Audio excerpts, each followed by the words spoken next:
Chief. We're live, Mr. Wade. Good night.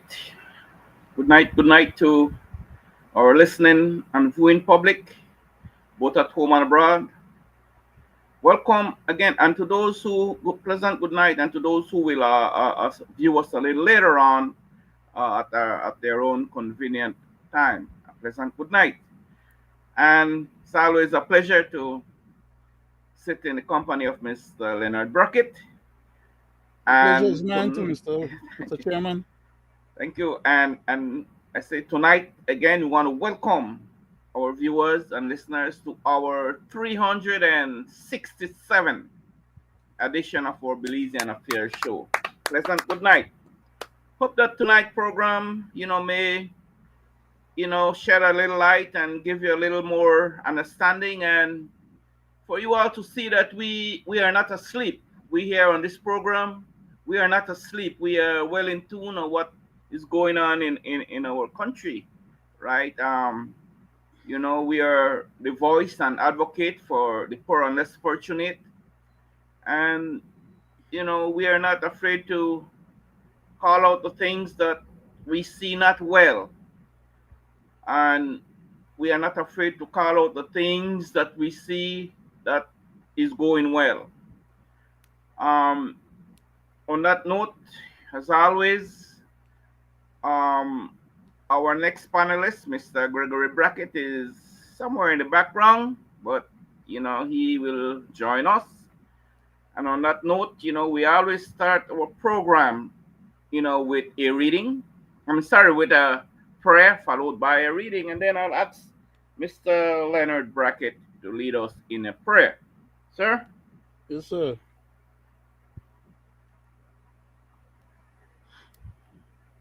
Just go ahead and bow my head and say a prayer, sir. Divine loving Father, once again we come before thy presence asking that thou would consider our supplications to you, that thou would continue to bless our loved ones, our brothers, sisters, cousins, uncles, aunts, and all the rest of our extended family members, wherever they are, whoever they are, thou knowest them by name and number. Thou knowest our hearts, our desires, in my most secret thoughts, loving Father. Thou who art the creator of heaven and earth, we pray that thou mayest guide us tonight as we present this program, that it may serve some positive public benefits to our Belizeans at home and abroad, and to the rest of humanity. We pray that thou mayest bless also our country of Belize, its people and leadership, this country of the United States, its people and leadership, and the rest of humanity, especially those who have need of food and clothes and shelter, and other needs. We pray that thou mayest suffice. For we ask these mercies in Jesus' name, amen. I yield back, Mr. Chairman. Thank you, Leonard. I want to go straight to a reading from Thessalonians chapter 3, 1 to 8. And it reads, finally, brothers, pray for us that the word of the Lord may speed ahead and be honored, Amen. as happened among you, and that we may be delivered from wicked and evil men. For not all have faith, but the Lord is faithful and will establish you and guard you against the evil ones. And evidence, we have confidence in the Lord about you, Amen. that you are doing, and will do the things that we command. May the Lord direct you, your hearts, to the love of God Amen. and to the steadfastness of Christ. Now we command you, brothers, in the name of the Lord Jesus Christ, and you keep away from any brother who is walking in idleness and not in accord with the tradition that you received from us. For you yourself have known how you ought to imitate us, because we are not idle when we were with you, nor did we eat anyone's bread without paying for it, but with toil and labor we work night and day, and we might not be a burden to any of you. It was because it was not because we do not have the right, that right, but to give you in ourselves an example to imitate. For even when we were with you, we would give you the command, if you if anyone is not willing to work, let them not eat. For we hear that some among you walk in idleness. That's my reading from Thessalonians chapter 3, 1 to 8. Yes, sir. Uh, Leonard, there's a lot going on, and I, for one, on our program, you know, I have always speak on issues and things that are happening, in our jewel, and we speak about, things that directly affect our people and nation. I've always done that. Amen. There are others that would speak about things that is happening in Middle East and other parts of the world, and be some are more interested in that. Um, I could remember there was some PUP minister that had walked in solidarity with what publicly, on a pay taxpayers' dollars. They had walked in solidarity with the Palestine and war in the Middle East, and I mean that's their personal choice. But I yet to see them walk on issues that really that take that I yet to see them go on the streets, Leonard, and take up issues and work in solidarity with the unions, in solidarity with better health, for better health care, for injustice, for a better living. I yet to see them do that, right? And other things.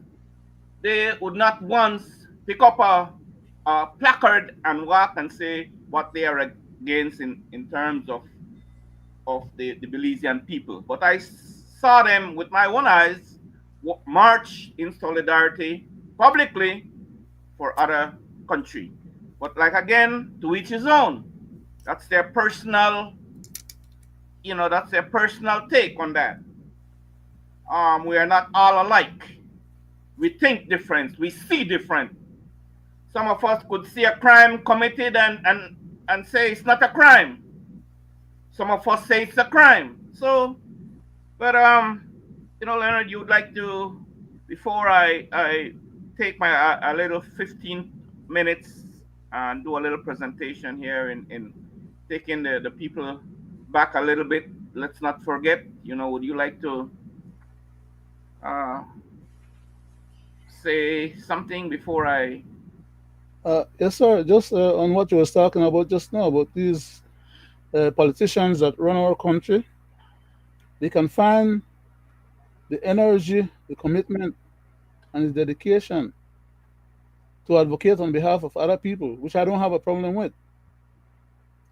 But I do have a problem with the fact that they cannot find that same energy and commitment and dedication to advocate on behalf of our own people, who are the ones who elect them and give them the power, and they take our power and suborn it to foreign interests.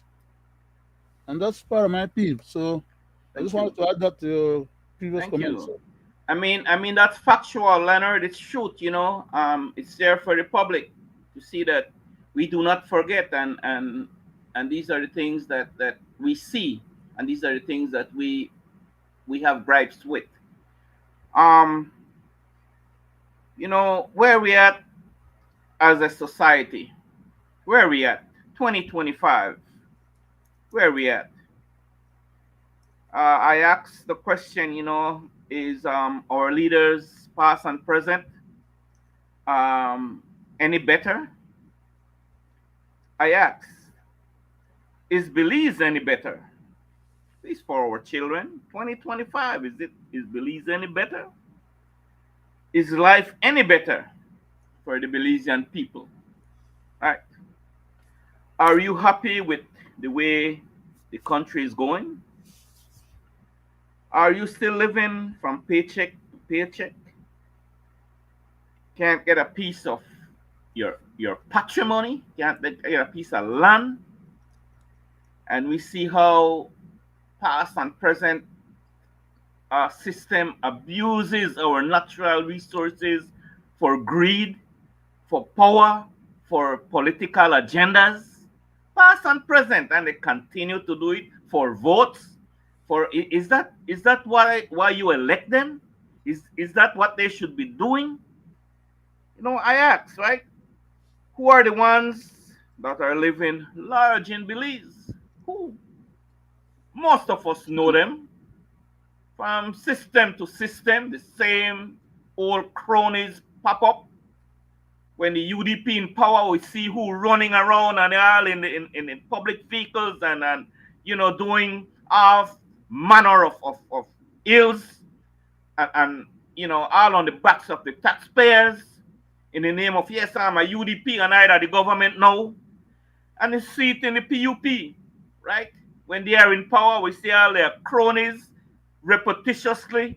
Every time they're in power, the same old people reap the benefits and the sweats of the Belizean people and half the backs of the Belizean people. You know, some of them are our neighbors. We know them, right? And some of them just waiting for, yeah, well, it's my turn now. My party in a power, so that me for eat now. You go back, lay down and dead, right? Wait for your party for come in. Is that the way we should be going? You know? So these are the things that I looked at and I talked about and I see it. If I didn't see it and wasn't living it, I wouldn't utter nothing out of my mouth saying it. But because I live it and I see it, right? So, you know, justice in Belize, who is it for? Who is justice? The word justice, who is that for? Right? Do you think that our leaders, past and present, that swore on the Bible to serve and protect, right? To serve you and protect you. They pick up that Bible and you say they go in front of the governor generals swore them in.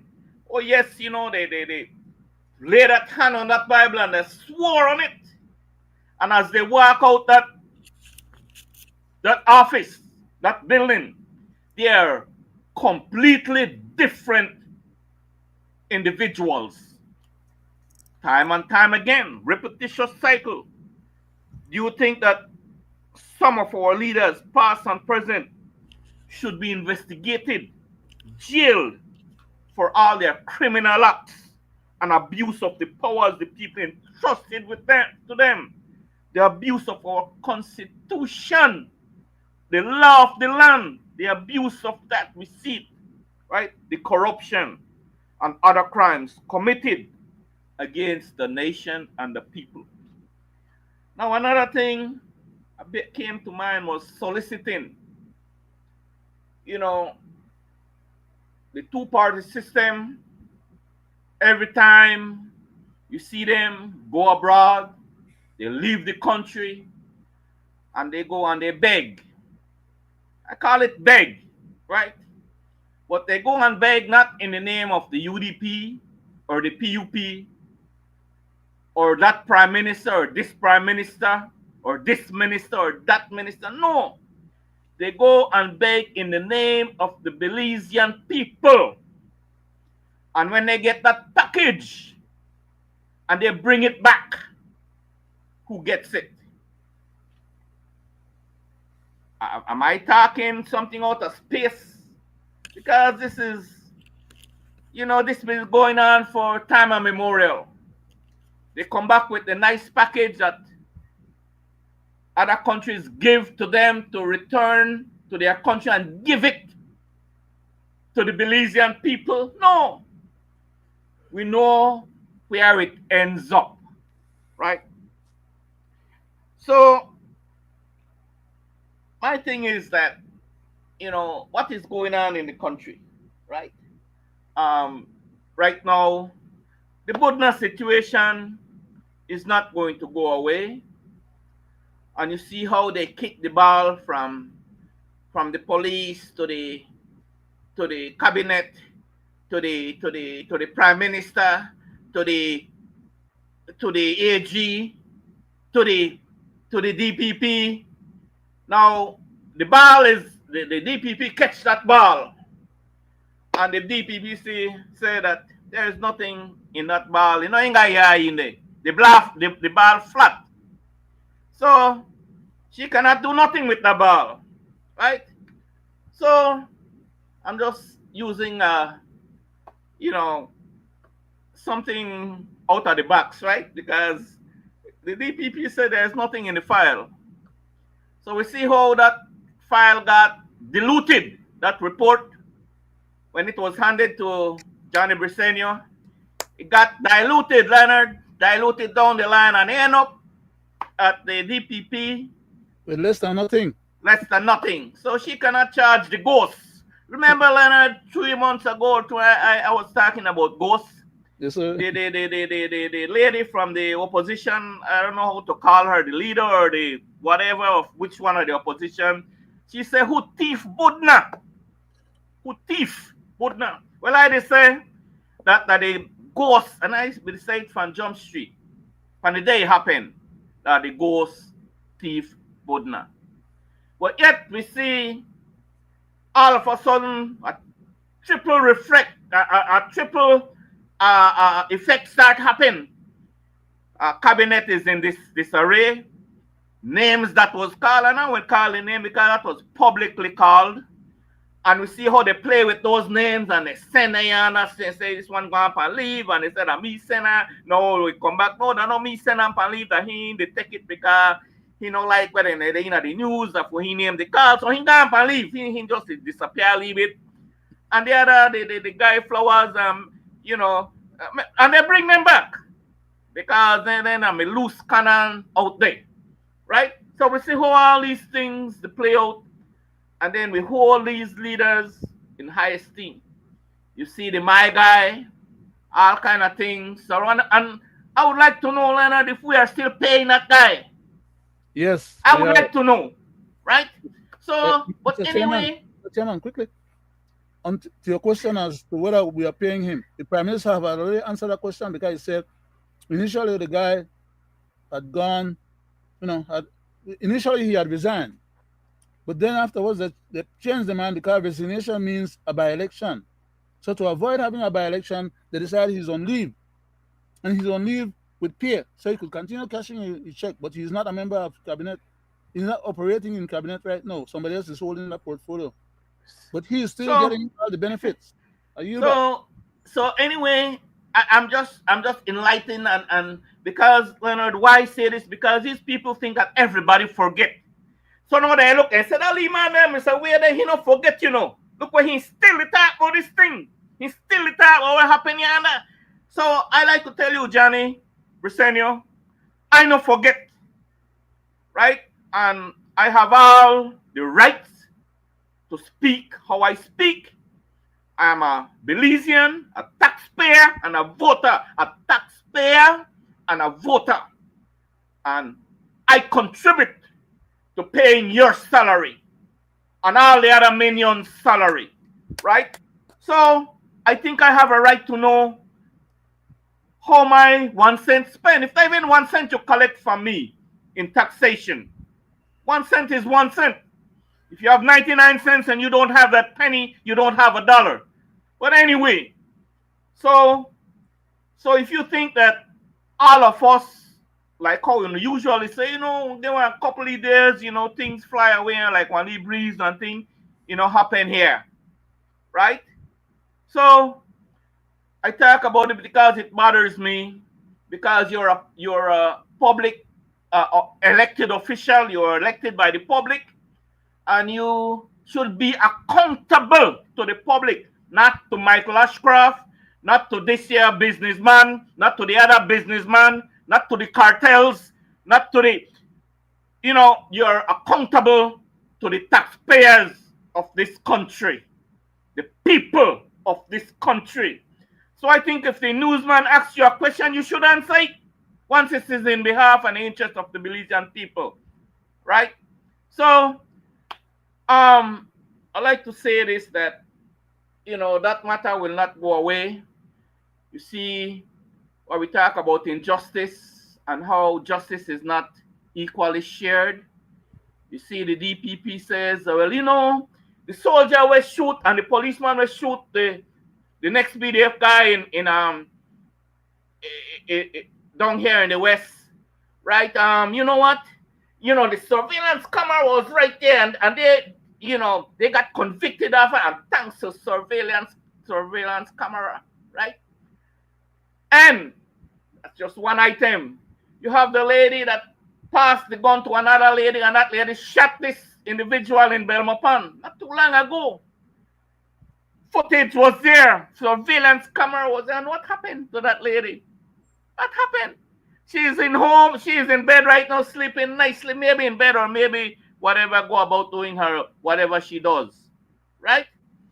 So I ask, why is those videos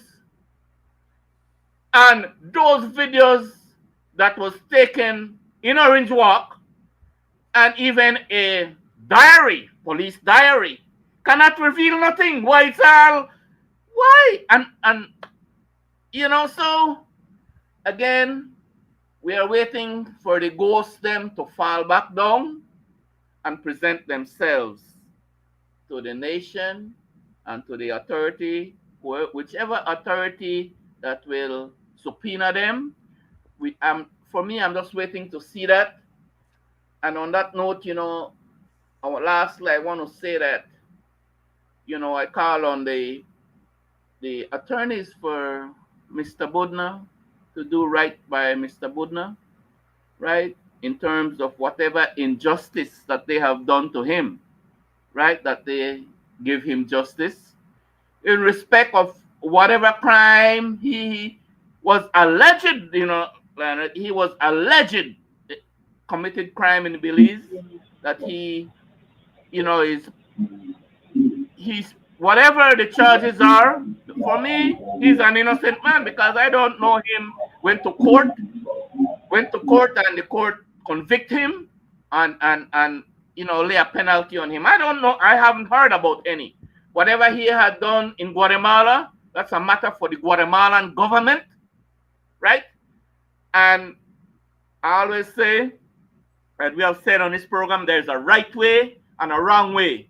They went about it all the wrong way in delivering Budna in Guatemala, all the wrong way.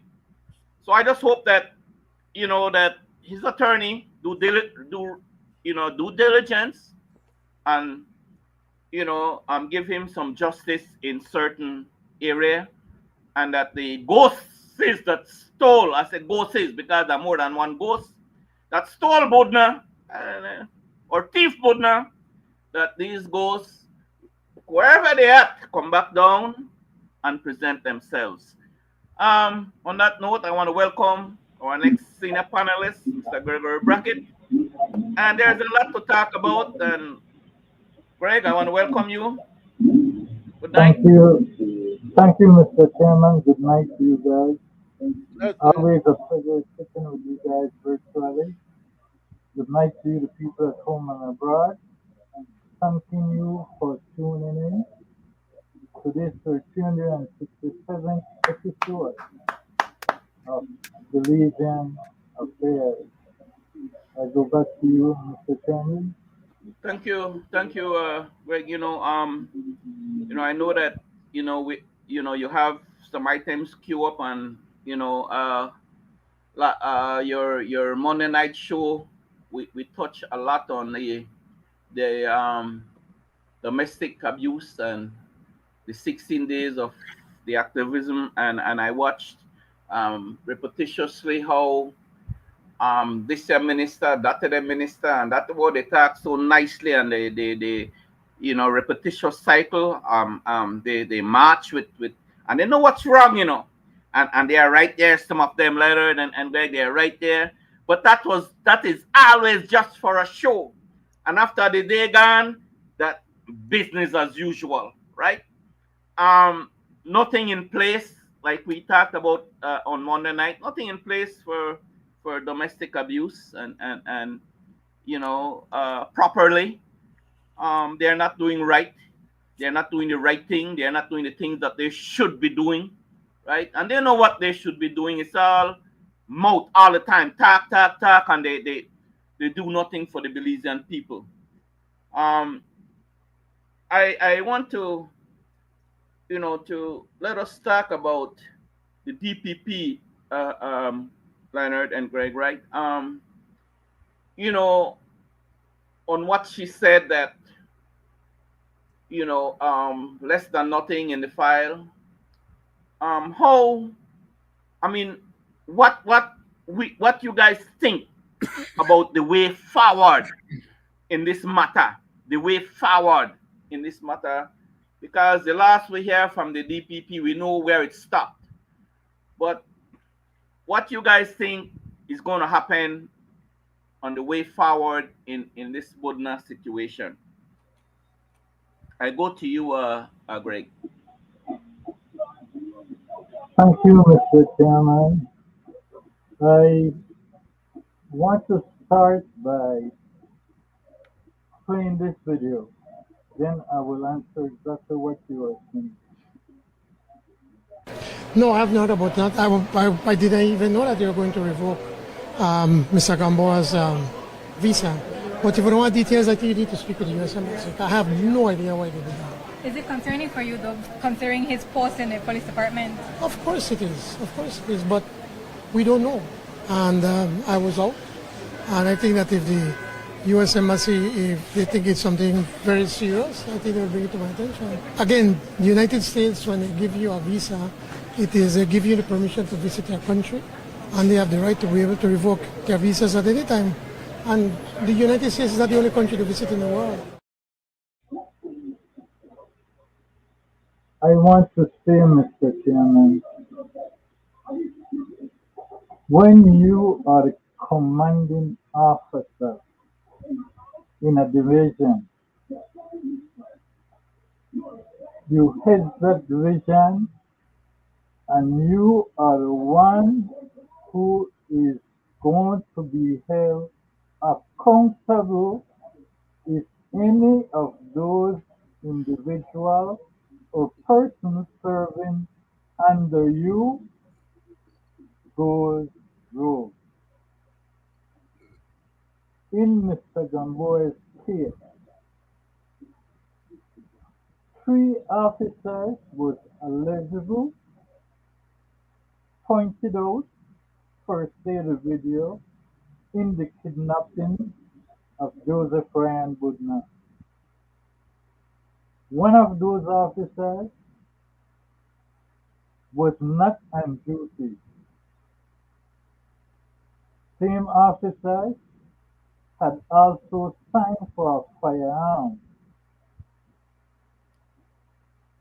That officer is a part of his unit and the gun was issued in the area where he was commanding. Now, when you look at that, and you are a commanding officer who took an oath to the Constitution, the first thing would come to mind is you would have done an internal investigation. And why would you do that? Because in your position, sir, and taking an oath to the Constitution, Belize runs on separation of powers, and you should have not listened to anything coming from any other individual, may it have been the Prime Minister. Secondly, the Prime Minister himself overstepped his bounds, and he personally should have been held accountable for justice delayed. When he intervened, not being a member of the police force, not being a member of the CIB, or a member of the DCP. So, with that said, sir, what I am saying is on the record, because there was no oversight, I believe that is what happened to him. And why am I saying this? He's a police officer. And if he's not only a police officer, he's a commanding officer. And as he claims he have no record, there has to be something there. And I will specify why I'm saying that. Let's look at Shine Barrow. Everybody know why he was in Belize. Everybody know what he has done, or they claim he had done. Even the person across the aisle, including the Prime Minister, was making him a stop, calling him out for wanting to go to America and all that stuff, repeating what he have done. Even the public was on his case. But guess what? And I won't say I will play the tape. Hello, babes. September 24th, New York City. I'll be back soon, Belize. Governor Bad. So if he can return per se a visa with all they said he had done, believe me, and the slugging of a visa from the United States, they have enough as to why that happened. I go back to you, Mr. Chairman. Thank you, Greg. You put a nail on that, and that's the way things should happen. Leonard, go ahead. Thank you very much, Mr. Chairman. Good night again, Greg. And that was a nice summation that you put together there just now. Mr. Chairman, I will be making some stipulations. Whoever wants to consider them as being irrelevant, it is their right and their choice to do so. I want them to think that they're irrelevant after I finish make those stipulations. For example, one, less than 48 hours before Mr. Budna got kidnapped, beaten up, and human trafficked outside of our country's boundary, which makes the matter an international matter. And not only just outside of our country, but to a hostile nation who claims our nation as being their property. within less than 48 hours of Mr. Budna having a hard charging discussion with the Prime Minister, the Budna affair was put into motion, executed, and I would say executed uh, in a devious way, and I would say also in a way that does not comport with true professionalism. That is that if somebody wanted to do what they did to Mr. Bunna in a professional way, it wouldn't have had as much blowback as they currently are experiencing. Number three, that's the third one, right? The Prime Minister having a beef with the man being kidnapped and thrown over within less than 48 hours out of the country, beaten up and rendered to a foreign country. And the fact that it was done in such a poor way as to cause the kind of blowback that we're still currently talking about. It didn't go over like a little breeze. So that's three things I just pointed out there just now. Besides that,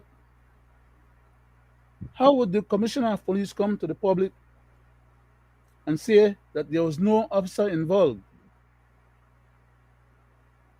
None of his officers had anything to do with what happened under his command. When my lying eyes saw on the TV a corporal going to the assistance of Mr. Budna, and that corporal was pulled aside and for all intents and purposes suborned.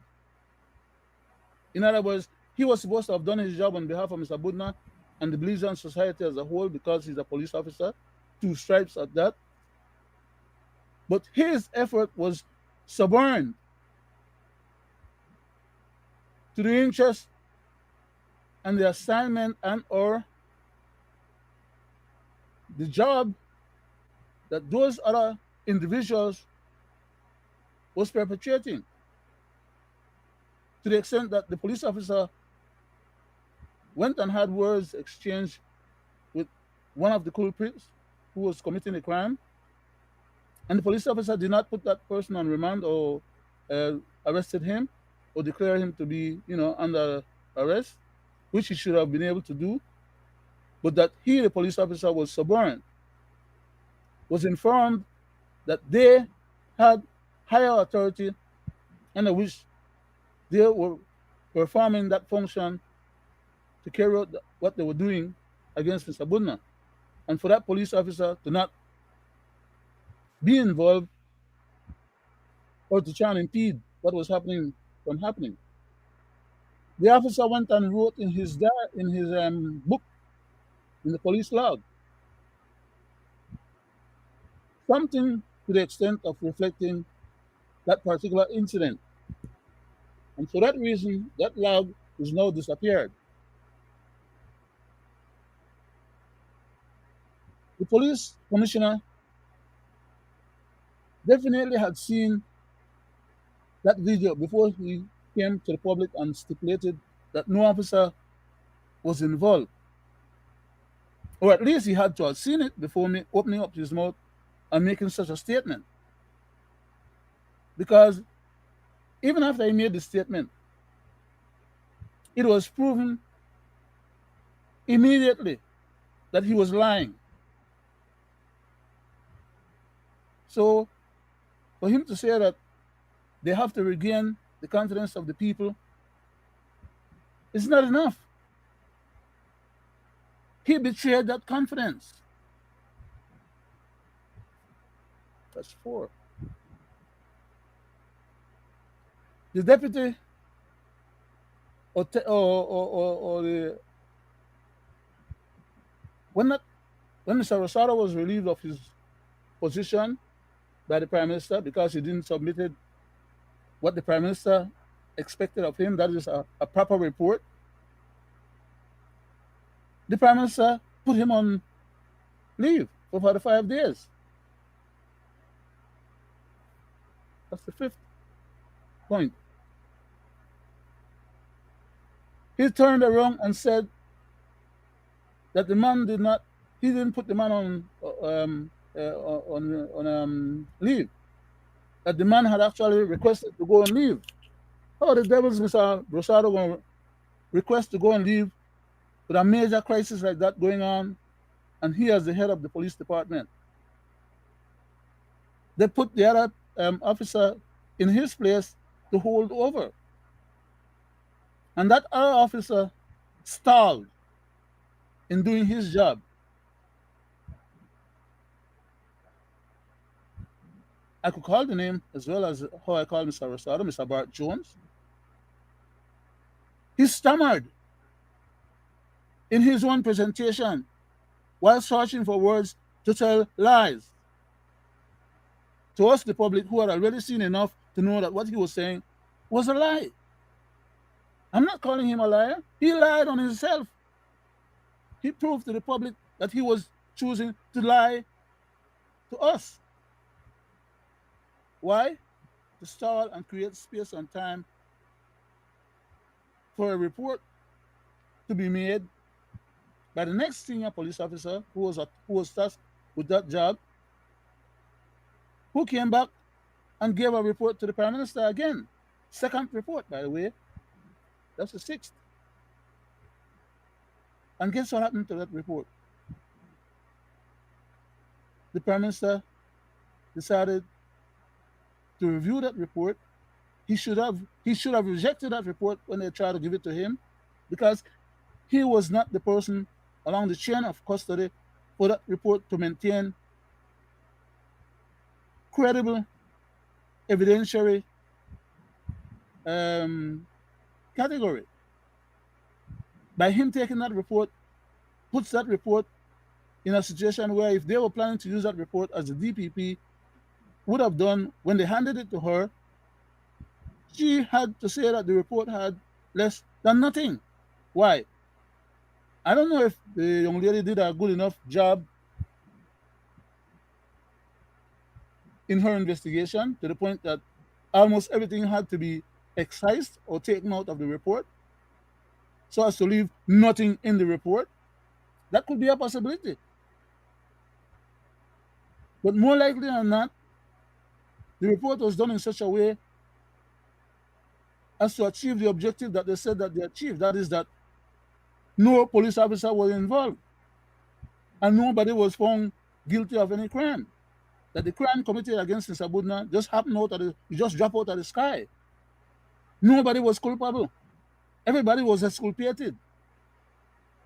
Yet,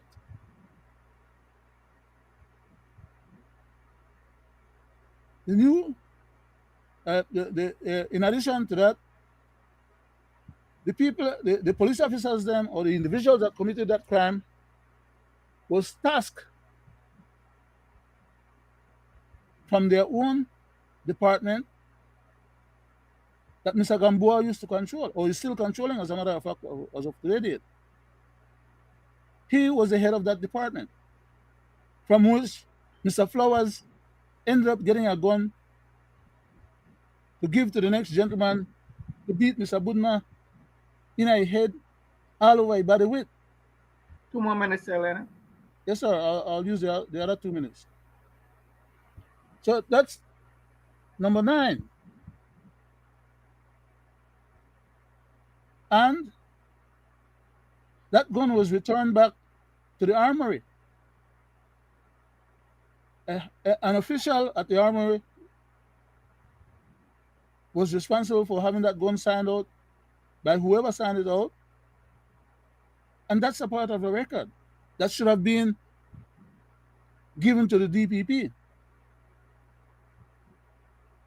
If that one piece of record was given to the DPP could not have said there's less than nothing, because that one record alone would have meant that somebody did their due diligence in terms of police investigation, even though police investigating the police is not a nice thing to deal with. But we also know, as item number 10, that a car was rented And these perpetrators did not use their own cash money or their own credit card to rent in a car.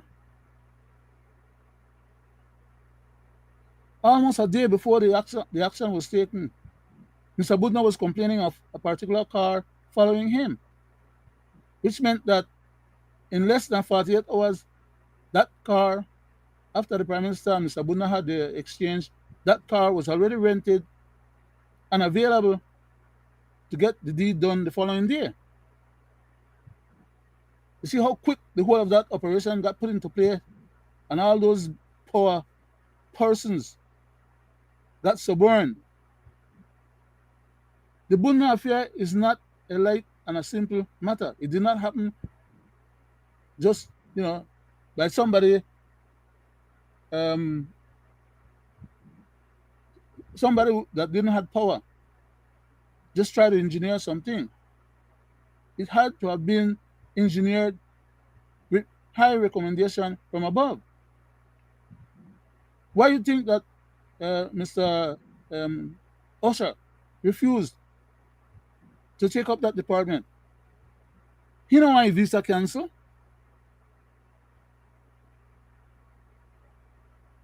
Why do you think that Mr. Karim, as a lawyer, stipulated right off the bat from the get-go that there should have been an investigation, an independent investigation? Of course, by saying that he contravened and contradicted what the Prime Minister wanted to have, which is to have no investigation. And for that, his portfolio was pulled. So we're down to 12, right? And we could go further, but Thank you. Mr. Chairman, Thank you. Thank you, Leonard. You point out, a good scenario there, and you paint a good picture that of the sequence of events, and it's all public. Leonard and Greg, it's all public. We are not saying nothing that it's not there and did not come from their very own mouth. But Greg, you're right. There's a chain of command, right? You have the commissioner of police, and he controls all arms of the police department. But then he also have a boss too. Leonard and Greg, you know that, right? He answer to the police minister and the prime minister, right? He directly answer to them. So who can call him? Who can call him and give him instructions what to do, when to do it, and how to do it, and what they want to get done? Who can do that? Now, to Mr. Gamboa and to the OC Orange Walk, there's only one person that can give him or give them that instruction, and that is the commissioner of police. And when he gives those instructions, those OC have to find the people to follow those instructions, right? And there should be evidential trail, Leonard and Greg. There should be, you point out the signing out of a weapon. And I understand, I don't know, because I don't know when Mr. Flowers was on leave, when he was entitled leave. I understand this person was on leave. And he was called in for this mission, right? What happened? You think, what happened? They didn't have any other policeman to go do that job or do that mission? No, it has to be a specific individual and a specific officer commanding any substation or station, right? It has to be a specific instructions. They are going to act only instructions from the commissioner. And who is that commissioner? So I will not elaborate much on the chain of command, right? But these are things that these people should answer. And what happened? I'm just saying to quickly, what happened to if I go out there and say, hey, I need help, police help me, and things? Why not help rendered to Budna? Why not help? So you see that sequence of events, what happened? Where from Orange Walk? So help could have been in Belmopan, Help could have been in Orange Walk. I mean, Corozal. Danriga, or I'm saying not Danriga. I mean in Cayo because he was routed through here the west, right? So they didn't have no intention of stopping that movement. And I will just throw this out there for Ryan Budner's attorney. You know, you need to, those people that picked up Budner, they saw faces. They know what vehicle picked. They know who hand over Budner to them with that Manila envelope. So if they play their cards right, there you go again, evidence. And then you could, Mr. Attorney for Budner, bring that and give it to the DPP, man, because she says there is no evidence. No, she can't do nothing. Because nothing happen. But you know how stupid these people are thinking, how stupid they are thinking that everyone else is stupid. So they just do stupidness out there, and they think that the United States officials or people who are around from the US monitoring, they think that these people are stupid. So as to Mr. Gam, as to that clip you showed there, Greg, you know, right away he said, well, it must be for the Budna case. Why he won't jump to that? So we are yet the man type lip. He knows exactly why this man visa was flagged. But he tight lip, he will not say why, just like he refused to say why my resign. He knows. Right? He comes with all kinds of cock and bull story, thinking that spin people around and think that, and this guy doesn't even wink when he talking these crap. He doesn't even wink, and he think that everybody's stupid. Back to you, Greg. Go ahead. Mr. Chairman, Say no more. they knew exactly what they were doing. Even when we seen in the video, the corporal was waved off. I will tell you why.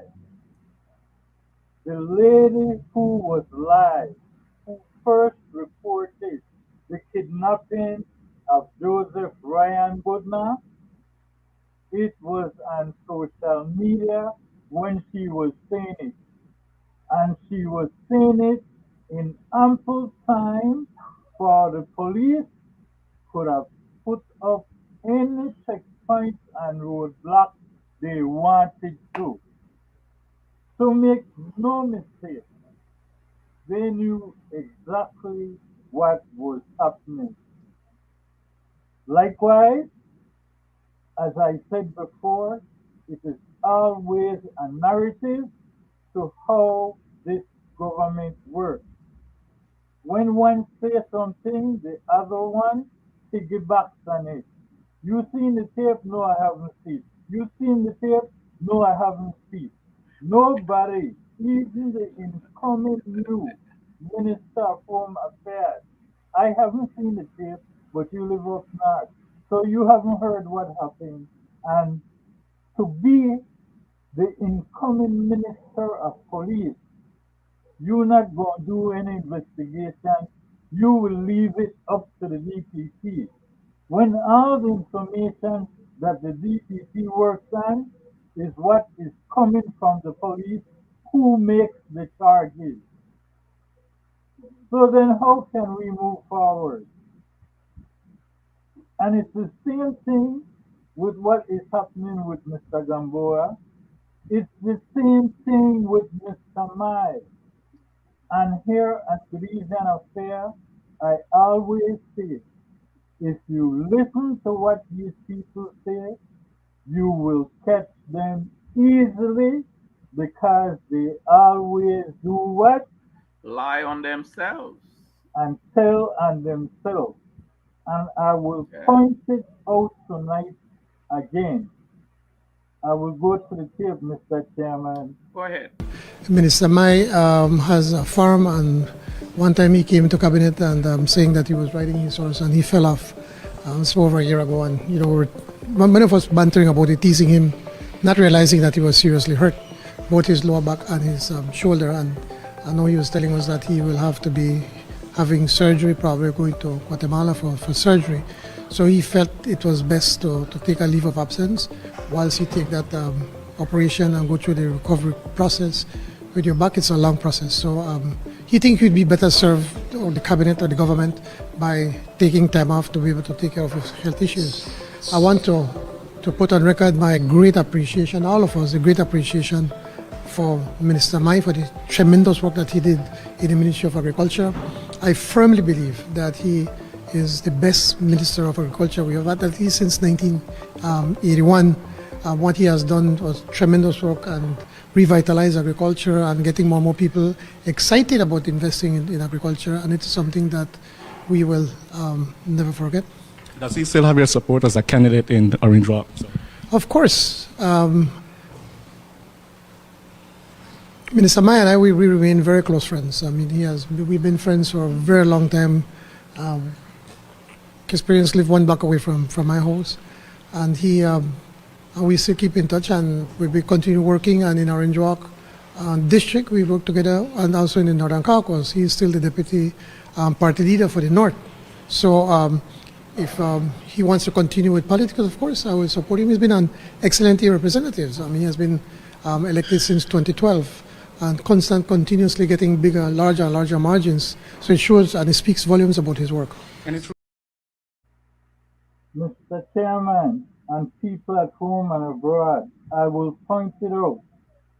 He said Mr. Mai was on sick leave, but nearing the end of the tape, when he was questioned, you heard what he said. If he wants to continue in politics, so why wouldn't he want to continue if he's on sick leave? It doesn't make sense. And I will tell you why it doesn't make sense. If Mr. Mai is on sick leave, it means that he can come back and take back his portfolio. That is what sick leave would do. But that is not so, because as I said, they always tell on themselves. Listen to the tape, people at home and abroad, because I will stop it exactly after what he said. People mark everything. And I think if you want to know more details, maybe you should speak with former Minister Mai. He was I stop it right there. Former Minister Mai. So if he is on sick leave, why is he a former minister? Because he don't have that portfolio no more.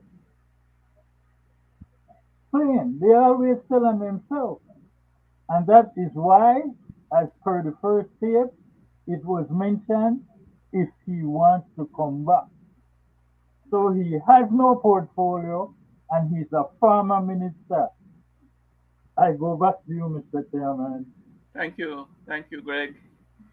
You know, it baffles me, guys, every time that guy speaks. Right? You know, we see playing through him. Right, Leonard. We see playing Always. right. We see playing through that guy. It's a coincidence, you know, that right after that, the free zone came into big news item. Right after that, and little before that, he had made an acquisition for bulletproof vests. Mention all of that.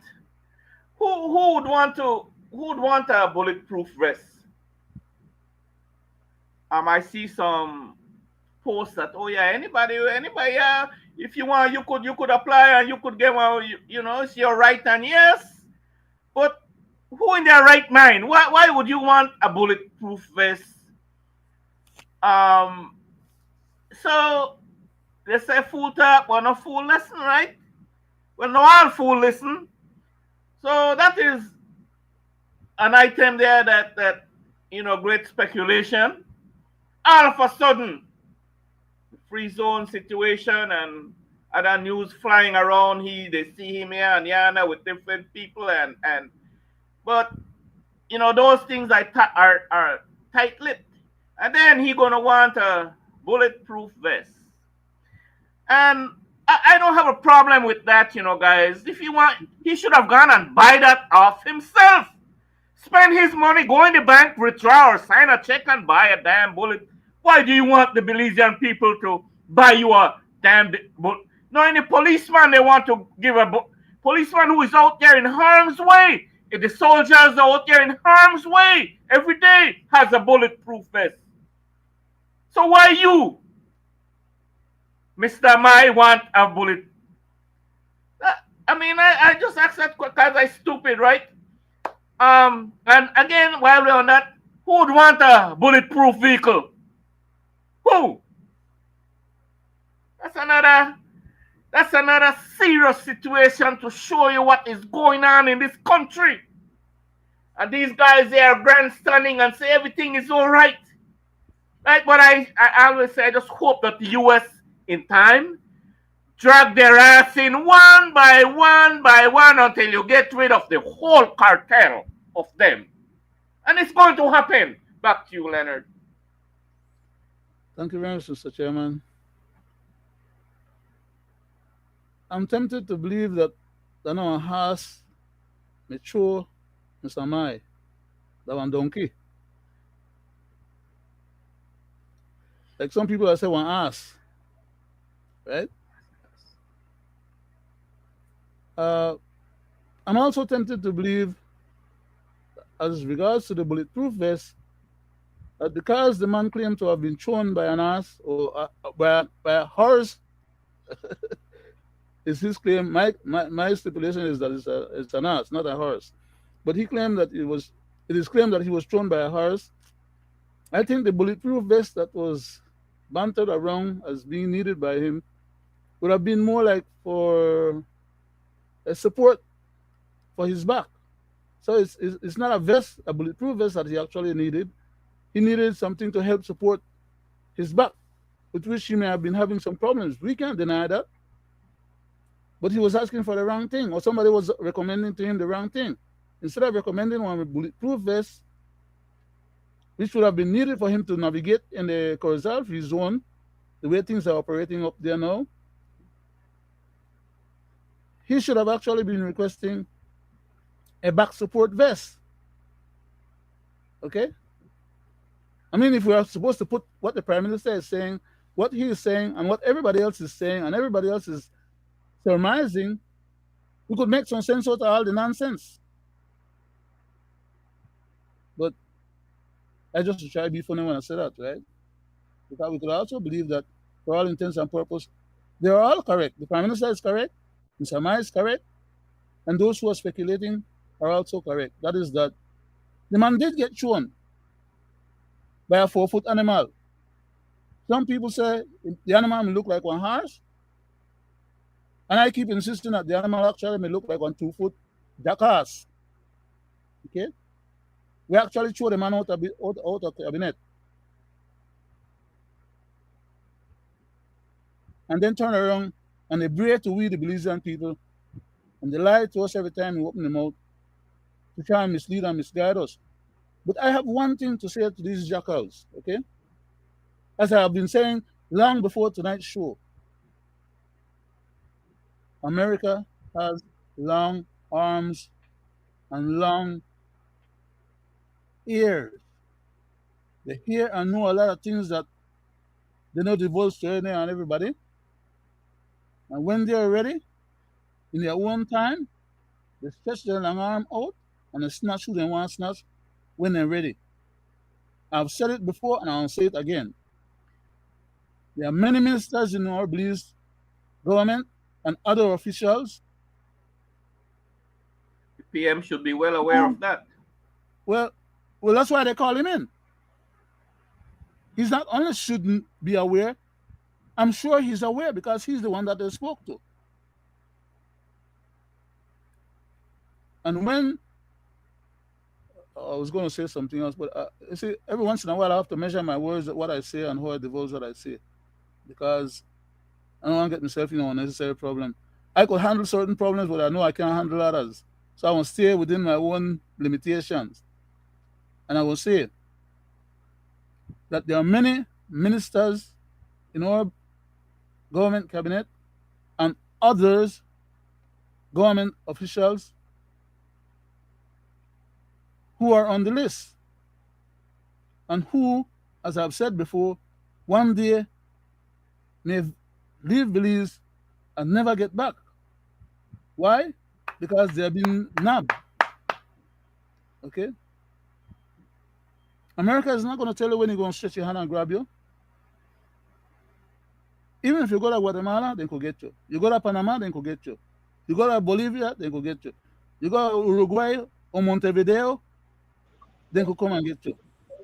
They have relationships and they have organizations throughout the world that they could pick up who they want when they want, depending on how urgently they really want that person. And our Prime Minister better be careful, as I've said to him before, that he may think he has powers in Belize, but there are other people outside of Belize who have more power in Belize than the Belizean leaders themselves. That goes to show you exactly what happened in the case of Samai. I yield back to Thank the you. chair. Thank you, Greg. Mr. Chairman, with all due respect, on Monday we had an open conversation about domestic violence, and we were hearing it, as I said, as though it was only against females. And I said I wanted to take it straight across the board. So I'm saying again tonight, domestic violence is not only against females, it's against males, children, elderly, and we can go on. Because there's different form of domestic violence. We have Amen. vocal abuse, we have as in elderly mistreatment that we don't even hear about. We have mistreatment about kids, but I'm saying that to say this.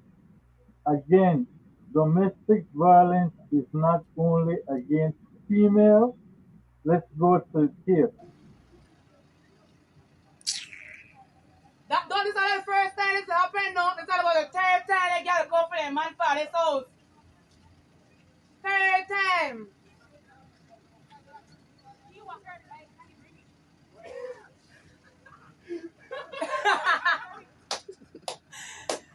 Hey!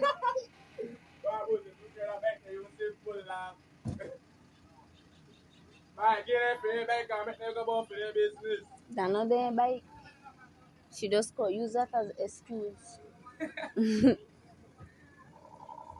See what she said?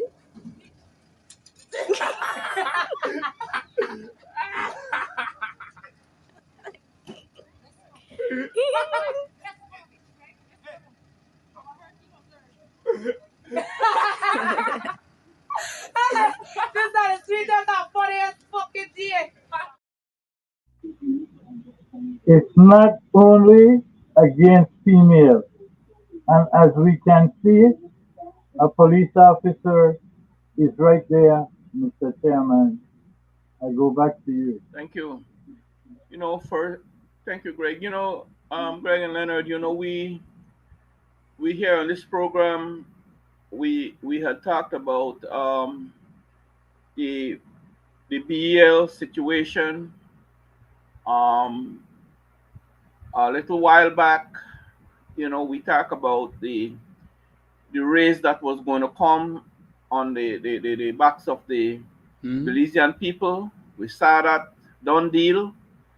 The chairman of the BL, Mr. Edmund Marshallek, Mr. Marshallek, he stated he had a press conference, and the tariff is going to impose on the Belizean people again.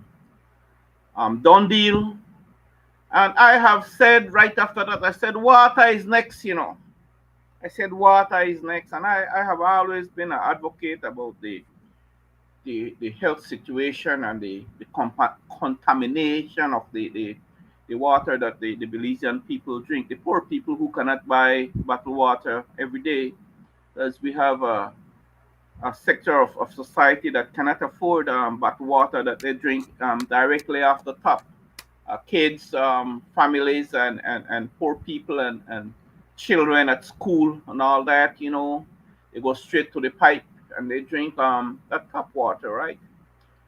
I have said that there are times I have put publicly I withdraw some water from the tap and I left it and in 2 days, 3 days it's green, turned green, green water. So here you go now. What I have said and we have said on our program that WASA is next. WASA is raising tariff again. On the Belizean of that dirty water, and then not to mention lately, a couple days ago, I've always talked about the water contaminated. Yeah, it has been proven. It's public knowledge now, right? The water is dangerous for people to consume. Then the Bernard guy and the government of Belize and the whole society want to know why people suffer with the ulcers and the stones and kidney stones and gallbladder stones and all the other stomach problems that a lot of children is coming down with lately, right? And so it's proven now, Greg, that it's on news that the water is contaminated, right? But we here on this program had said this years ago. I have said it years ago because I see it. I see it. I would have to be sick and senile and don't even know what I'm drinking to drink that water off the top, right? And it's so sad to see how, with all that, they could come up with a scenario now that will raise the water. They come up with that scenario now that they will, on top of all that was going on, and all that they run their pipe in the river and in these wells and draw water.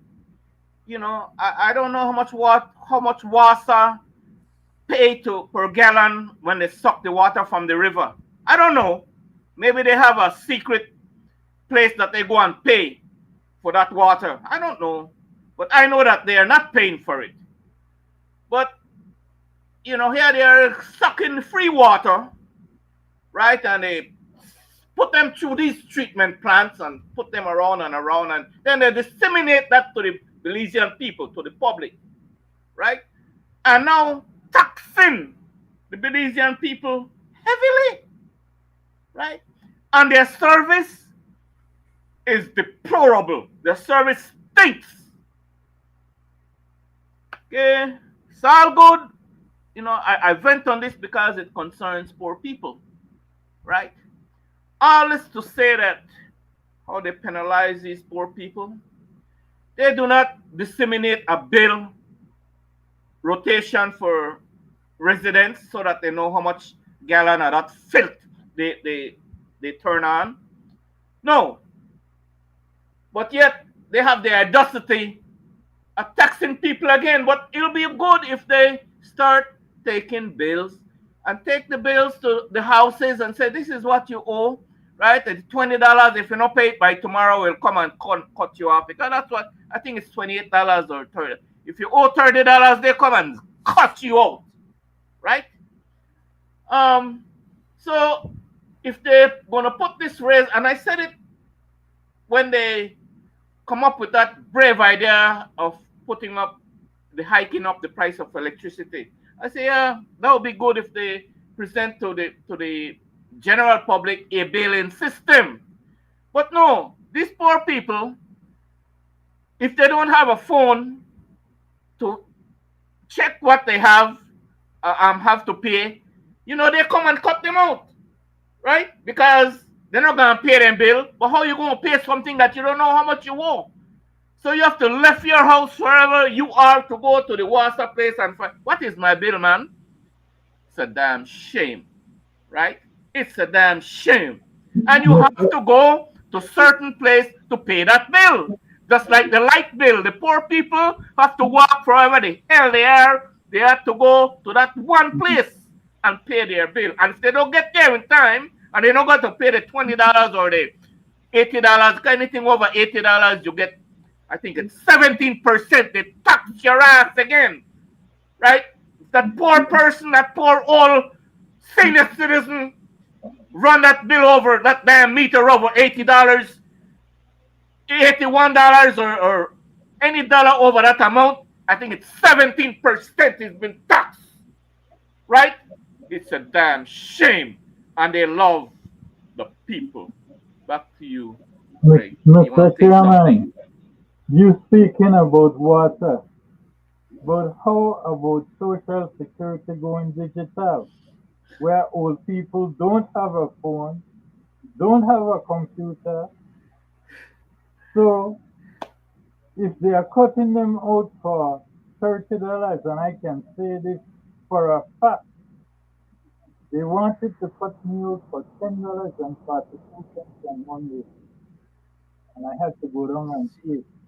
See what I'm talking about? And not because of my fault, because I went to pay the bill and the date that it was due, and the cashier didn't have enough change to give me back for the full bill payment.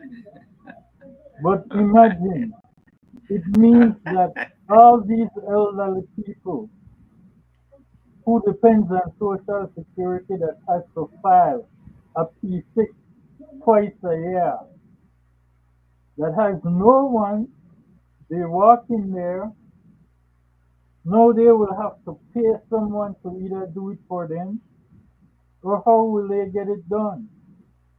After all the struggles they have gone through, even to file for it. These Because people have no consideration, Greg. they No don't give out consideration, information. right? They don't give out information. So this is what will happen to the elderly folk. And Greg, not to cut you across, by the time these elderly folks find how to get to that office, you know how much money they are indebted already? So when they do get that little $100, where you think it'll go? Where you think it'll go? These people, man. You know, I go back to you, Mr. Chairman, to go to Mr. Brackett. yeah, I go to you, Leonard. I go to you. Thank you, Mr. Chairman. Thank you, Greg. What we need to be aware of and or put out in public is this kind of information. But we also need to point out that it's not by accident, omission, or oversight. It's exactly as you have always described, Greg, a designer system. They design the damn thing like that to entrap these people so that these people go around and around in circles and they are unable to meet the obligations that is required under the process that they put up for filing. And once these people don't meet that obligation for filing, the way they have it set up, these people are then kicked off the roll and or are denied, just so that Social Security can have extra funds for them to lend to favored friends and relatives. And that's what it's all about. It's by design. These elderly people have already worked, now need their Social Security money to survive off of, because some of them probably don't have no other resource or Can't get their pension. Their pension, Mr. Brackett, yes, sir. that the government is not paying them. 30 years gone, 40 years gone, And they die some of before them they see dying. the gratuity or their pensions or whatever. And that's why we call these guys scoundrels. You know, we call them mobsters.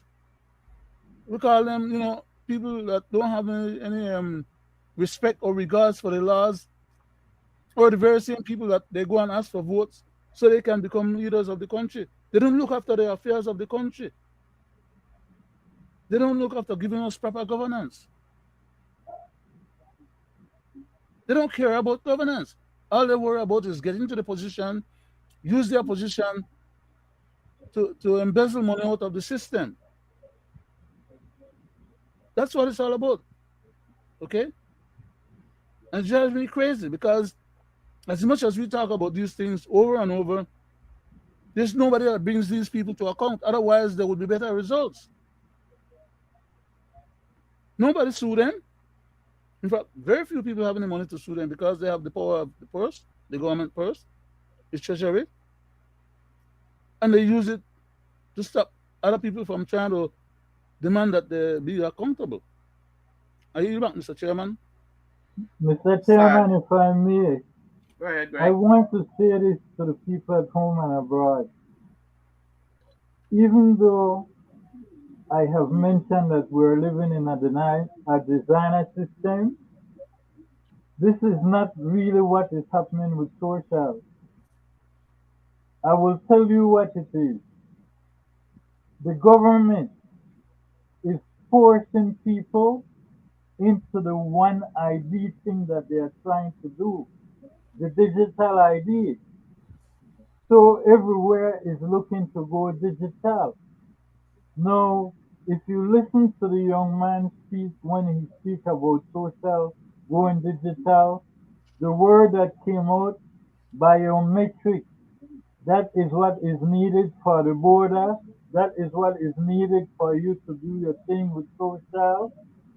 And remember, Sarah, the one tax system. That is why they are so deep on it, because they want to have this one national ID that you will use to do everything with.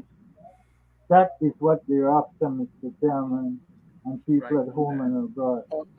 Mr. Chairman, Yes. and that one national ID program that they're instituting is to serve foreign interests, not the interests of Belizeans at home and abroad. Okay? But worse than that, the Constitution of Belize says that the government should not indulge itself in any such activities. The Constitution says who is a citizen and who is not a citizen. They want to determine you as a citizen if you are able to qualify for this one ID that they are going to be issuing out. You got to qualify for it. And if you don't qualify for it, you're not part of the system, you can't benefit from the system or any part of what the regular society is all about. Because these one ID documentation and your biometrics will follow you any part of the world that you go or that you are. Right on that. Okay? Anyway. It's not a Belizean thing. Yes. They are breaking and violating the Constitution of Belize to facilitate foreign interests. And the foreign interest is not to our well-being. Are you back, Mr. Chairman? Guys, Mi- I want mi- to touch. Go ahead. Mr. Go ahead, Greg. Chairman, Go one ahead. second, Mr. Brackett. Mm-hmm. And Sir? it's obvious of us speaking about that because it's happening right now in America. All You Amen. over. have a lady Republican who will vote against the cryptocurrency because they want to move away from cash. We Yeah. don't want them to have that one power over your money. Yeah. It's ludicrous. Back to It's you, all Amen.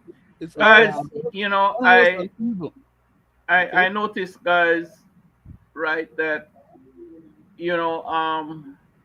both parties do not want to indulge themselves much in doing the right thing and do redistricting.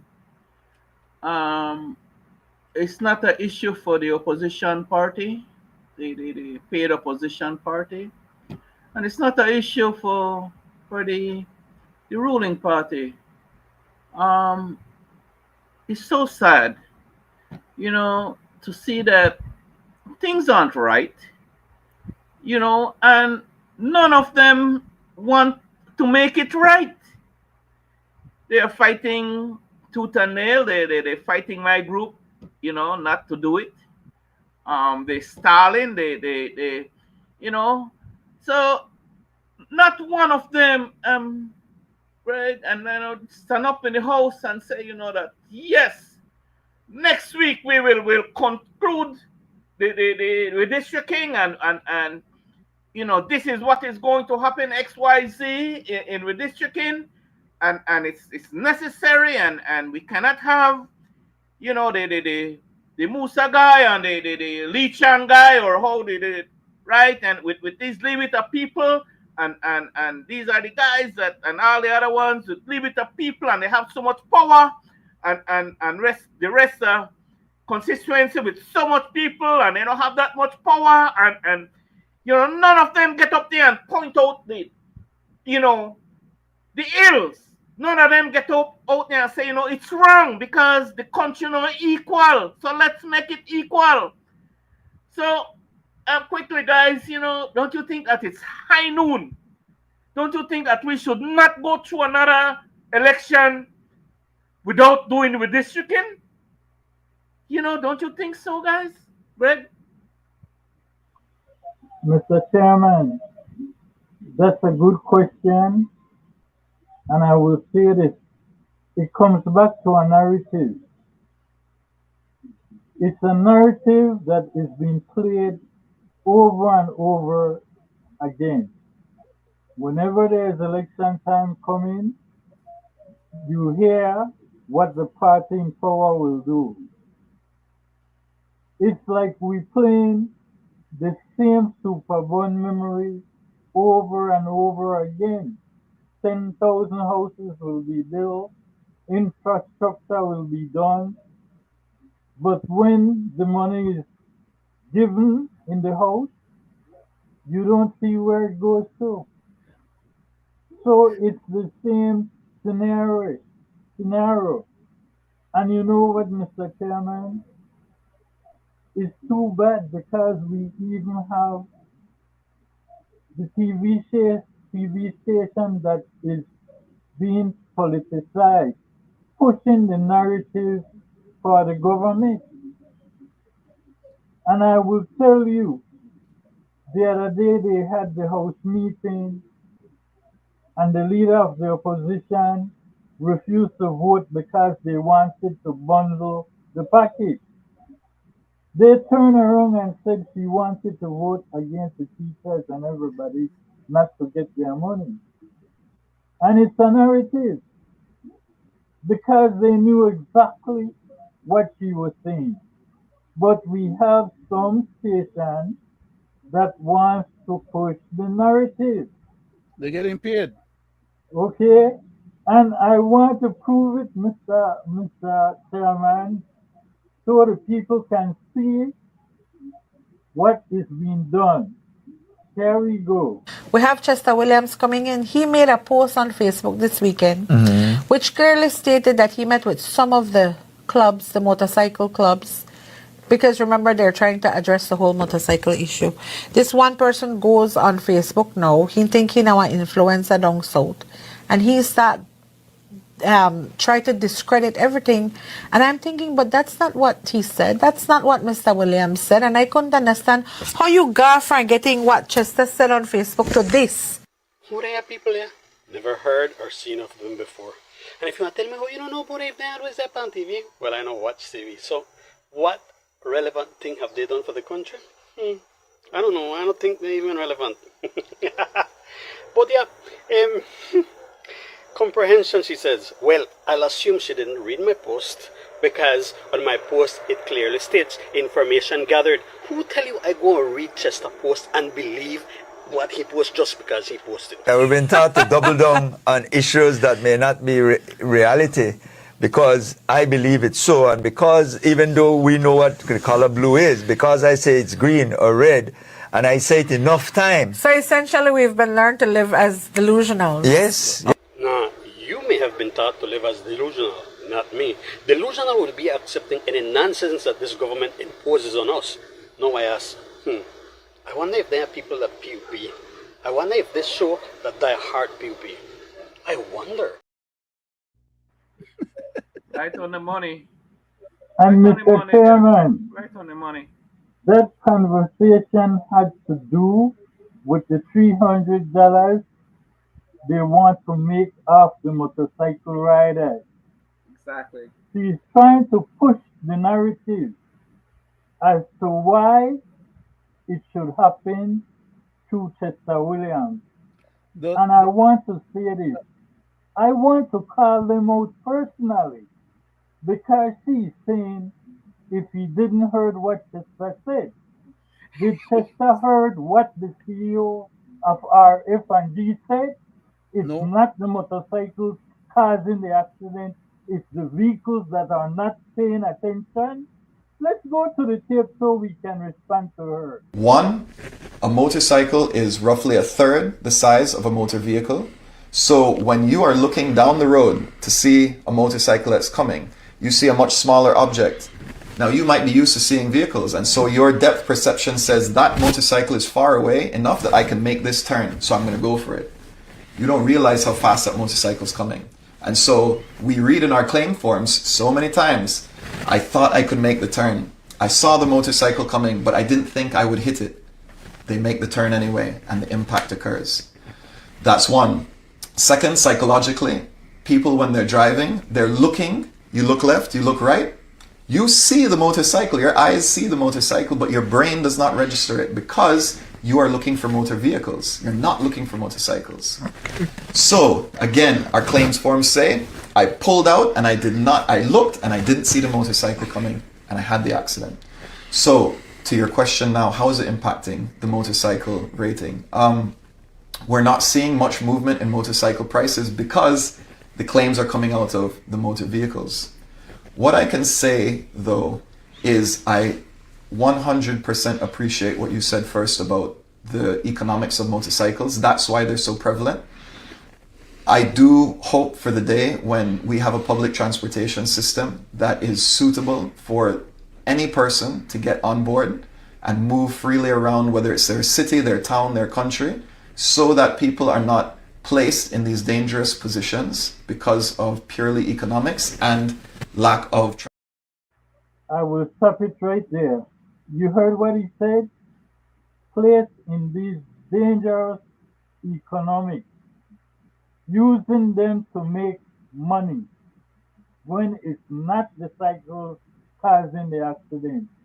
So I would hope they would rephrase what they are calling out and ask the Chester listen to the CEO of RF&G.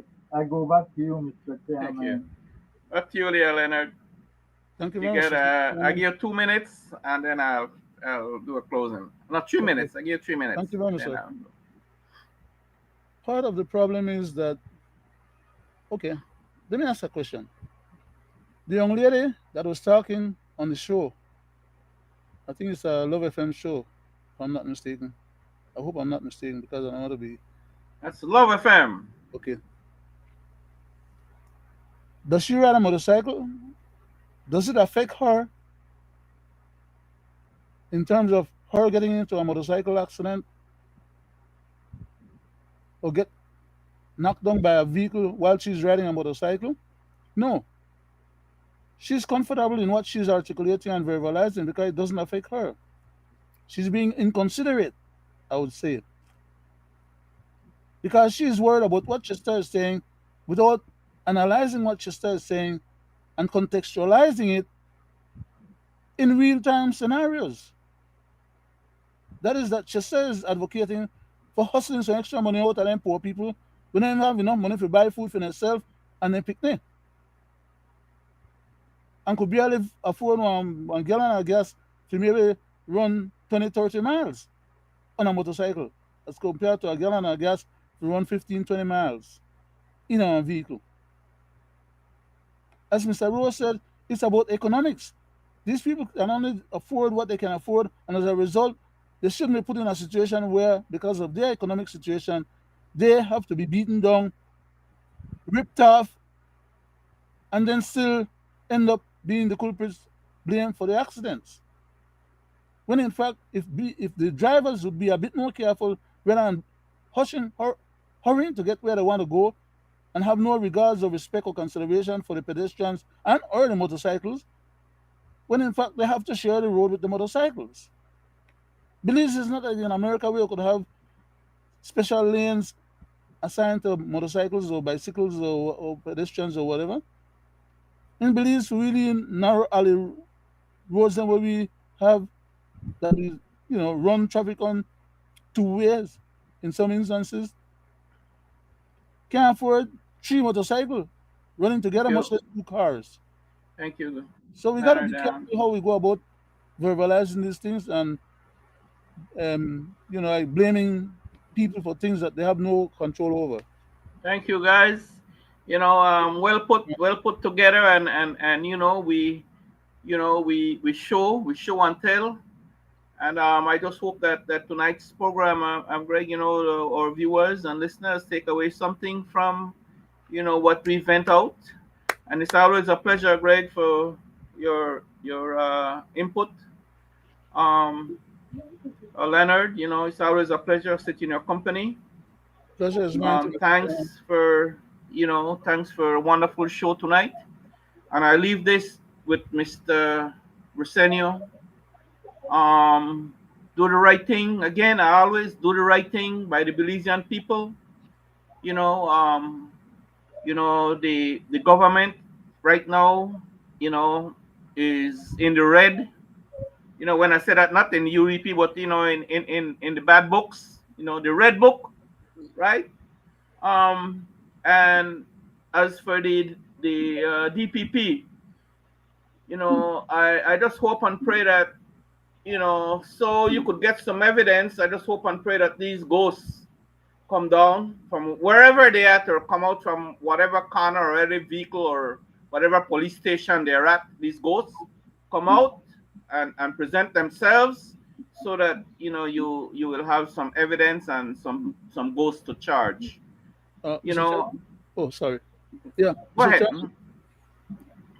As to the DPP issue, she can only act on the evidence that she's afforded. And if she has to depend on the police department to do an investigation, which they have done twice already, and give her the information which turned out to be less than nothing, we can't blame her for not being able to prosecute, because they don't want nobody to be prosecuted. Thank you. They are protecting the culprits, and they're undermining all possible means by which justice can be had. I yield back, sir. Thank you. And they're all tight-lipped. The whole cabinet and the whole ministers and the whole PUP gang, they're all tight-lipped. They already settled on the outcome. Greg, I'll give you a minute, Greg. Karma. Yes, Karma, Greg. I give you a minute. Thank you. Thank you. Again, time is always of an essence, guys. So quickly, an hour and a half just go, right? So, nice program for tonight. Again, we try to enlighten the Belizean people, and for those who would say, give Mr. Wade and Leonard and Greg only 2 days, and then thing will blow out of their head and they might. No, we don't know like that. We know then thing fly over for we and easily. No, we don't know like that. We keep hammering and hammering and hammering until we see result. Okay? And the saddest part is that nobody pay we. That's the saddest part. Greg and Leonard, we don't get paid. Right? We don't get a subvention from the people's purse. Right? At least at the radio stations. That's why they're so concerned. Yes, thank you again, for being steadfast, Greg and Leonard. Thank you for the steadfastness and the passion you have for your people and nation. Thank you, guys, and I'll say good night. Good night. Good night. We want everybody. We want everybody. Give me some of your everybody. Give me some of that cassava. We want everybody. We want everybody. Give me some of your everybody. Give me some of that cassava.